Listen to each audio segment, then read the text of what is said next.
Welcome to this week's edition of Coach Prep. Coach Don and I are here in the Cherokee Batting Range podcast studio getting ready to record episode number 105. We're going to talk about some advice for new coaches and teaching skills and how to do a better job with it. Before we do that, let's talk about our sponsors, the Anderson Bat Company. Everything Fast Pitch is very proud to have Anderson Bat Company as our presenting sponsor. Anderson Bat Company is using the latest and greatest bat technology to corner the market in the fast pitch world. They have the -9 Rocket Tech, the -10 Carbon, and the -11 Carbon Light. Anderson Bat Company is using this technology to put a high-performing bat in the hands of hitters that really know the difference between a good bat and a great bat. We're also working with Anderson to provide a discount for all of our listeners. Go to the Anderson Bat Company website and order your bats. Use the EFP20 discount, which is for everything fast pitch, and you'll get a 20% discount. It's a great way for you to save a little bit of money on a great bat and also help support everything fast pitch at the same time. And let's talk about patreon.com/everythingfastpitch. If you're in a position where you can help support us, we would love for you to do that. Coach Don and I love doing the podcast. We're very fortunate. We've got a strong group of family of patrons that have been supporting us for a while. But if you see value in what we're doing, if you really appreciate everything fast pitch and coach prep, if you're in a position to become a patron, we would love for you to do it. It's $5, $10, or $20 a month. And it's what's keeping the wheels turning, keeping this whole thing moving forward. I promise Coach Don and I are not getting rich in the podcast business, but we would like to at least break even someday. Cost, fees, postage, there's tons of behind-the-scene things. Right. Yeah. And we love doing it, and so we appreciate the patrons. If you're in a position where you can become a patron, go to patreon.com/everythingfastpitch. So Don, new coaches specifically, but probably all coaches. Sure. One of the things we wanted to be thinking about is that we see this game and we see like the main skills. So we see fielding, we see hitting, we see bunting, we see some of these things that are the core parts of the game, the things that have to happen for us to play the game well, pitching, catching, all those things that are skilled and skilled positions.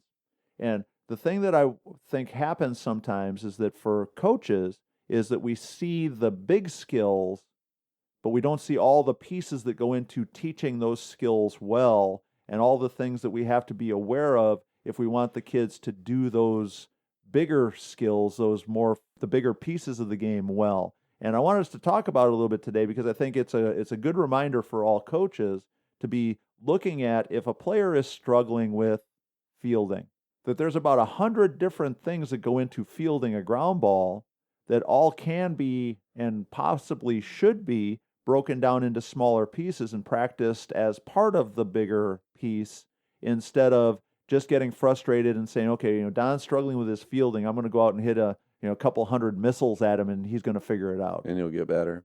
Yeah, no, I think that's great too, to break things down, and really good coaches are able to do that stuff, and they can see what part might be missing and then identify a drill that will be helpful and or just to incorporate all those other little pieces as part of the build-up to those missiles. Right. Well, and when we think about fielding, because I think fielding's a pretty good example, there's about 1,000 different things that a kid can do with her glove. And some of them increase the likelihood that the ball's going to end up in it, and a bunch of them don't. And if we don't break down the glove skill aspect of it, helping them figure out how to move to the ball and get their glove really open to the ball so that the ball's got the best opportunity to go into the glove. So sometimes it's as simple as, down on your knees with somebody rolling a ball to you really slowly, reaching out and bringing it in. Figuring out how to get the glove face really open to the ball so the ball's going to go in your glove instead of, it's at 3/4 or half or quarter open and then trying to be frustrated that the ball doesn't. It could be something as simple as where your feet are placed in relationship to trying to field the ball. So sometimes we have to work on widening the base. Sometimes we have to work on helping kids get a wider base and figuring out how to move their glove to where the ball is actually going and needs to be fielded. Sometimes it's how to move their center of gravity so that their body's actually behind the ball. Sometimes it's that first step, getting them quicker to move in the direction where the ball is so they can get to it more comfortably. Sometimes it's just the ready position that they're in to make sure that they're narrow or wide. Right. And looking at a player who's struggling with a skill and then being able to look at, and in your mind's eye as a coach, to see all those little pieces and start to identify, well, where do we start? I think that the challenge is, because a lot of us think that repetition in and of itself will solve the problem. And now I'm going to throw this out there. Repetition will help solve some of these problems. But do we want it all to be trial and error and the kids have to learn it all on their own because we just keep hitting them balls and they make one play and then they mess up one play and then they make one play and then they mess up one play, and in their mind they're doing all the math themselves and figuring it out for themselves? Or do we want to look at it and say, okay, Don needs to do a better job of getting his glove open. Let's spend the first 5 minutes working just on that. Let's put him down on his knees. Let's roll him some balls, work on, this piece of this bigger puzzle and see if we can't move the learning curve along a little bit faster. No, and I think too, time is valuable. So for us to be efficient in our practice is important. But for coaches that are just getting started as well, it might be an experiment, right? They've got to experiment with the drills that are going to be most helpful until they figure out what is going to be most useful. And I like the idea of yours to say, hey, let's take little pieces to make the big piece proper. Right. Well, I've done enough of the guest coaching stuff, the rent-a-coach stuff that we do, and a lot of times what ends up happening is I will kind of go there and observe a little bit before I take any kind of active role in what's going on to try to get a feel for what the atmosphere is, kind of how those coaches are used to doing things. And one of the things that I've seen way too often, and this is across a wide spectrum, not just beginning coaches, some more experienced coaches as well, that we are in such a rush to get to the big pieces that we don't spend the time that we need to on the little pieces, or don't spend any time at all, as you're saying. One of the things that we've talked about a lot is setting up a simple set of fundamental pieces, those everyday kinds of drills that we want our players to do to help them work on the small pieces. And depending again on the skill level of your kids, it might be 5x5 kind of thing where you roll me 5 ground balls and I roll you 5 ground balls, and all we're doing is working on the most fundamental pieces of fielding. It might mean down on our knees, rolling balls back and forth to each other so we can work on our glove positioning and our hand positioning when we're fielding.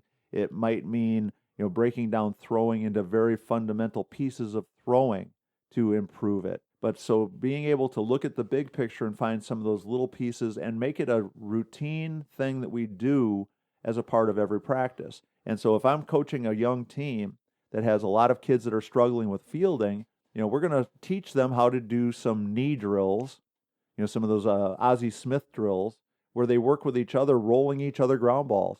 And they're down on both knees and they're working on getting the glove open and seeing the ball into the glove, and their eyes follow the ball in, and all those really simple fundamental things. And that might be 2 or 3 minutes at the start of every practice.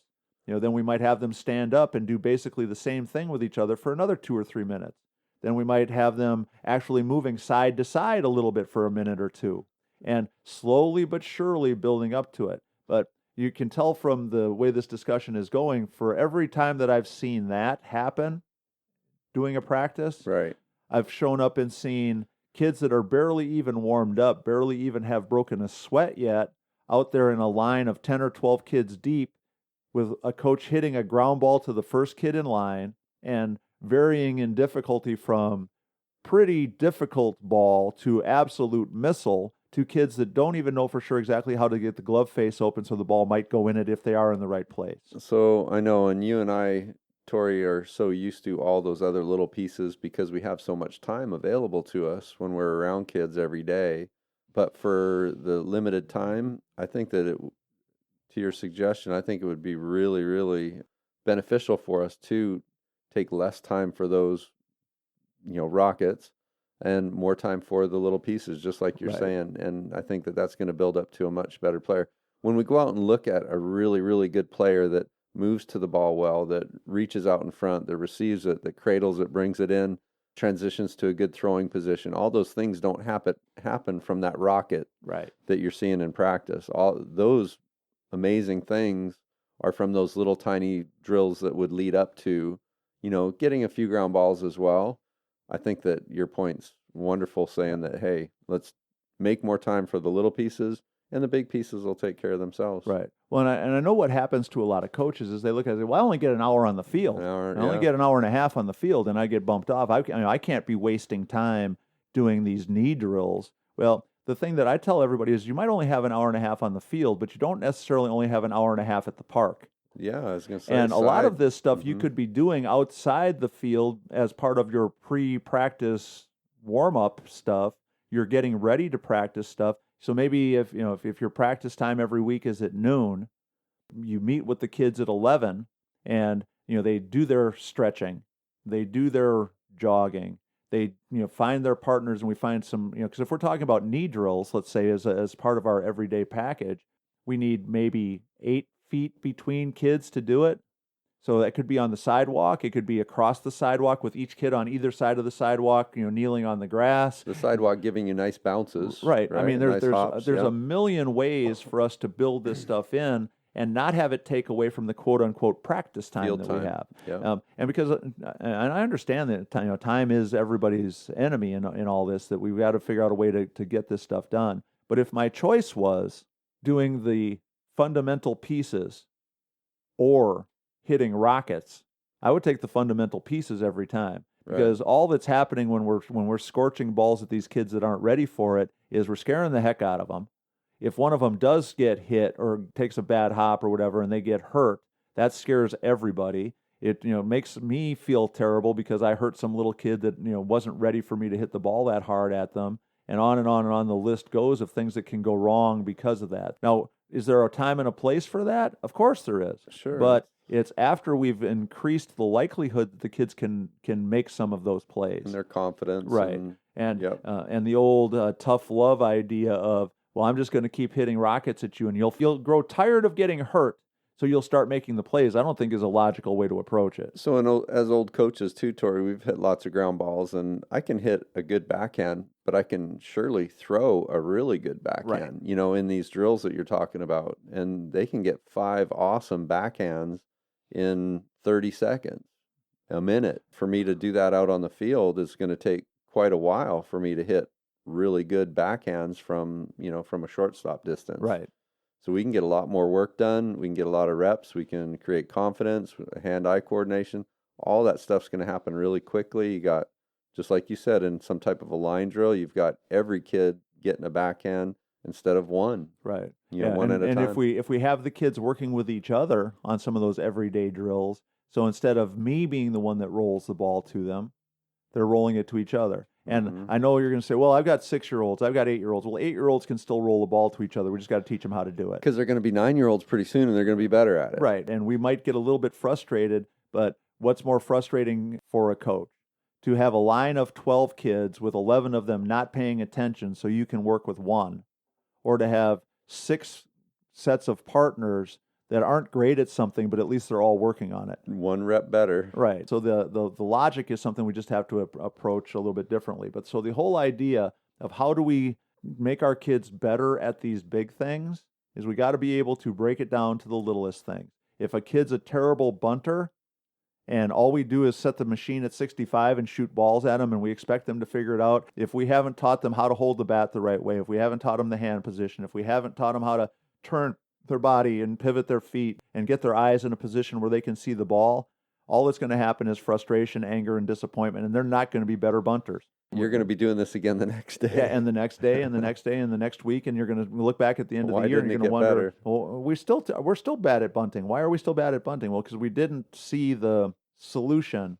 We just saw a way of trying to throw something at it and hope that it would stick. But so thinking about the skills, be more analytical, look at the little pieces, make sure that we're practicing the little pieces all the time. If we're not practicing the little pieces all the time, I have this discussion with hitters every single day, every single lesson. If we don't think about the most fundamental pieces, your whole swing's going to fall apart. And this can be really good hitters. And Don, I know you see this too, where you'll have that kid that's a really strong hitter, but all of a sudden she gets just a little bit lazy with her foundation, gets just a little bit lazy with her footwork, just a little bit lazy with her hands. And all of a sudden that kid who was taking $1 million swings 99% of the time looks like she's as lost as last year's Easter egg. The little pieces are important, and for us as coaches, we got to be paying attention to it. No, I think that routine is important, and it goes for fielding. It goes for, all aspects of the game. So coaches, tag, you're it.